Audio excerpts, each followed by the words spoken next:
They were both actors in Hollywood when they met, and their love story is one of the things people have talked about today and their tributes to Nancy Reagan. She died today at her home of congestive heart failure. Mrs. Reagan was 94 years old.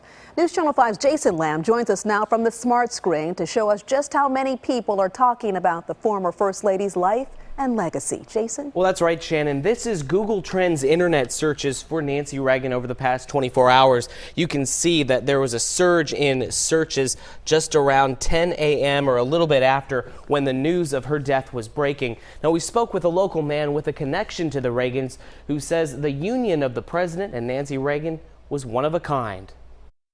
Through the photos on his office table, Steve Brumfield remembers a true power couple. No one had more influence on him than her. Now in PR, Brumfield was a consultant to President Reagan for 8 years and got to see firsthand how protective Mrs. Reagan was about her husband. You could read it in her, you could see it in her eyes. She's very cautious about everyone that comes through. It was that protective role that so many identified her with, especially after the assassination attempt on President Reagan just 2 months after he was sworn into office. I was so obsessed with his safety that any time he went out of the house, I think my heart stopped. Beyond her famous Just Say No campaign to end illegal drug use, the Tennessee Republican Party says her ideas went further. She also privately pushed the president in the direction that we ultimately know that he went.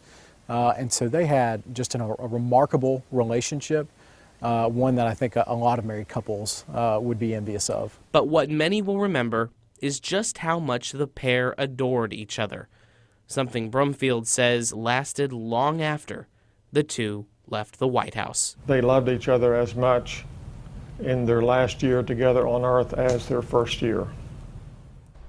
Brumfield says Nancy Reagan's protective nature extended to everyone in her family, and he says everyone in Washington at the time knew it. Shannon? All right, thanks so much, Jason. And U.S. Senator and former Tennessee Governor Lamar Alexander said today Nancy Reagan stayed overnight with us at the governor's residence. Honey and I saw her often during the Reagan presidency. He added she was always thoughtful, elegant, and devoted to her husband and to our country.